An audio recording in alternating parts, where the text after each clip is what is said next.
Welcome to Create More Intimacy, a podcast for men. I'm Elisa Stoddard, and I help successful men stop chasing sex and start building real connection so they finally feel close, connected, and wanted again. Most men listening to this would say that they're trying. They're not checked out. They're not indifferent. They're not just going to go through the motions either. They care about their marriage. They think about it more than maybe they want to admit even. They worry about it, even when they don't say it out loud. And yet, something feels off. The effort they have put in has not turned into closeness. Doing more hasn't created desire. Showing up hasn't brought the connection you'd hoped it would.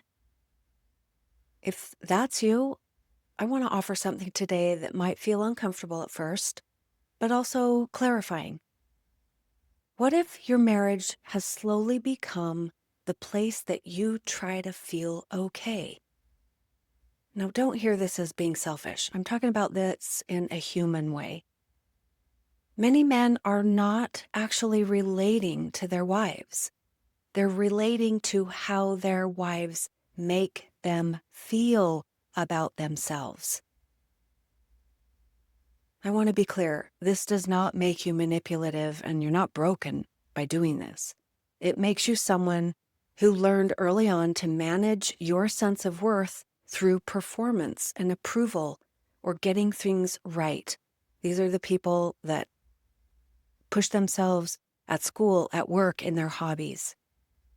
So you become the good husband, the reliable one, the man who provides, sacrifices, and tries so hard. On the outside, it can look like love, but underneath it, there's often something quieter happening. You're trying to feel wanted. You're trying to feel appreciated. You're trying to feel like you're enough. When the relationship becomes the place where that work happens, that's when pressure builds, even if no one names it as such. Over time, you may feel frustrated, maybe stuck, or maybe resentful. Over time, your wife may feel worn down or disconnected in ways that she doesn't know how to explain without it turning into another fight. That gap is what we're going to talk about today. Welcome to episode 34, when your marriage is about you more than you realize. A lot of men believe putting their wife on a pedestal is loving. They admire her. They talk about how strong she is. They describe her as capable and organized, emotionally intelligent. On the surface, that can look like respect.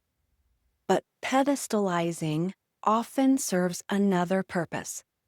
It helps you steady yourself. When she feels confident, you feel safer. When she's grounded, you feel less unsure. When she approves of you, things feel okay. And that can feel reassuring. The problem is what happens to the relationship when this becomes the pattern. When you put your wife on a pedestal, you don't meet her as an equal partner. She becomes the emotionally capable one, the steady one, the one who holds more of the relational weight. And at the same time, many men still maintain power in other ways. They may control the money. They may make final decisions. They may expect her to manage the emotional climate of the relationship. So what forms is an imbalance. She carries the emotional responsibility, and you retain authority or control. And without meaning to, you place her into this weird parenting role. She starts tracking your moods. She starts managing your reactions, and she starts anticipating how to keep things calm or smooth.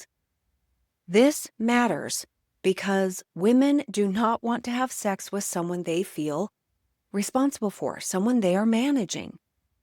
Parenting energy and sexual energy, they just don't go together. I talked about this more fully in a previous episode. It's number 24 if you want to go back and listen. What you need to know is that this pattern is often mistaken for love by men. But what many wives experience instead is pressure. Sure, they feel admired maybe, but not partnered with. They're for sure relied on, but not supported in the ways that the home and family need. Needed, yes, but not met where she is. And over time, that wears her down. Most men are not aware that there's a quiet motive running underneath how they show up in their marriage. They're definitely not thinking, I'm doing this to feel okay. They're thinking, well, this should help. This should make things better. This should move us forward. But underneath those thoughts is often this need that they don't yet have language for. They want to feel wanted. They want to feel appreciated, and they want reassurance that they matter. And very often, they want sex. Now, I don't want you to hear that as a criticism or me saying that it is coming across shallow. Because truthfully, what I have observed is that it's the only place they know how to feel connected. So their actions start pointing toward these outcomes. They maybe correct things. They set the record straight. They manage details. They step in to oversee, or they immediately go to fixing things. They do things that bring a sense of calm to themselves, things that feel more contained and more predictable. But from her side, it often feels like she's being managed rather than being partnered with. And I've heard some people say that it kind of feels like they're getting treated like their husbands treat their employees. She feels watched. She feels evaluated. She feels like her choices are being adjusted or improved. And that doesn't really create the closeness that either of them wants. That same dynamic shows up with effort. I have heard multiple men say that they've planned extravagant, expensive trips or bought really nice gifts. They do these things believing that it should lead to the connection they want. And often those gestures come with expectations that they don't really fully recognize. So I'm going to say it here. It's sex. It's appreciation and validation. When that doesn't happen, they feel rejected and they wonder why they went to all of this effort for her. I did everything right, they'll say. I showed up. I don't understand why she doesn't want me. What's usually missing from this picture is this. The action was not centered on her experience. It was aimed at getting something back that would help him feel okay. And because he doesn't yet know how to access emotional connection, sex becomes the stand-in for everything. Connection, reassurance, relief. He's not wrong for wanting it. When sex is carrying the weight of his self-worth and emotional stability, pressure builds without him ever realizing it. And I promise you, she feels it. He gives off a vibe. When a relationship becomes the place where one person is trying to feel okay, something subtle starts to happen on the other side. And it's not usually really dramatic. It doesn't accompany a big yelling match. There isn't always withdrawal right away either. More often, it's like this slow shift. She starts to pull back and conserve energy a bit. Guys, I want you to know it's not because she doesn't care. It's really because the effort to constantly respond to someone else's needs and expectations or emotional cues is heavy. She notices when attention comes with an agenda. You may not realize it when it's happening. She notices when effort is tied to an expected outcome. She notices when closeness feels like a request rather than an invitation. And over time, she adapts. She may stop bringing things up because it leads nowhere productive. She may stop engaging emotionally because it just simply feels safer. She may stop opening herself up sexually because the pressure is always there, even when no one says it out loud. It's not a punishment, guys. It's self-protection. When a woman feels responsible for managing someone else's sense of worth, desire goes down. It's not to hurt you, it's just sheer exhaustion. I recognize that from his side, it looks like she's pulling away for no reason. From her side, the relationship has started to feel like work. And not shared work, like shared work for the home that you two built. It's emotional work, and desire doesn't grow where there's obligation. This pattern doesn't feel selfish from the inside. It feels responsible. It feels like you're being patient. It feels like you're doing your part. Most men believe they are showing up. They're tracking effort. They're measuring fairness, maybe. They're focused on what they're doing. What they are rarely tracking is impact. They don't notice that attention comes with expectation. They don't notice that effort is aimed at reassurance. They don't notice how often they're waiting for something back. Many men were never taught to locate their emotional needs internally. They look outward. They look to achievement, to approval, to performance. So when that disconnection shows up, the relationship becomes the place that they turn. Relief feels like connection. Validation feels like intimacy until it doesn't. This is why men feel blindsided.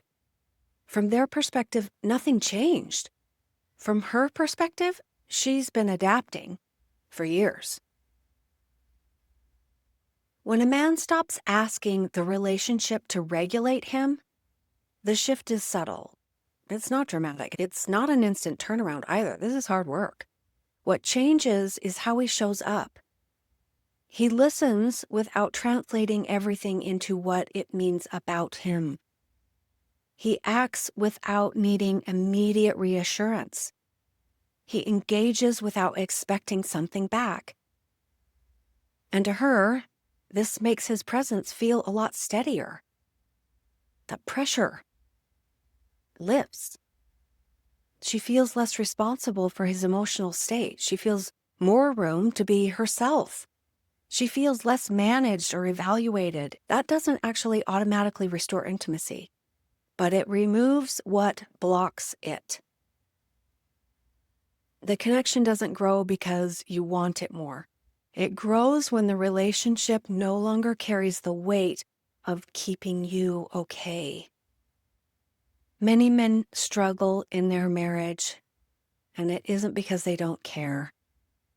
It's because they're asking the relationship to do something it just simply cannot do. They're asking the relationship to make them feel okay. And when that happens, effort turns into pressure. Attention turns into expectation. Sex turns into a stand for connection. The work here isn't trying harder. It's learning how to stand on your own 2 feet emotionally. If you recognize yourself in the things that I've said in this episode, and you are ready to look honestly at how this dynamic is playing out in your relationship, then I invite you to book a relationship clarity call. We'll talk about what's happening beneath the surface, where you're giving your power away, and what it would look like to lead yourself emotionally instead of waiting and managing or just simply enduring.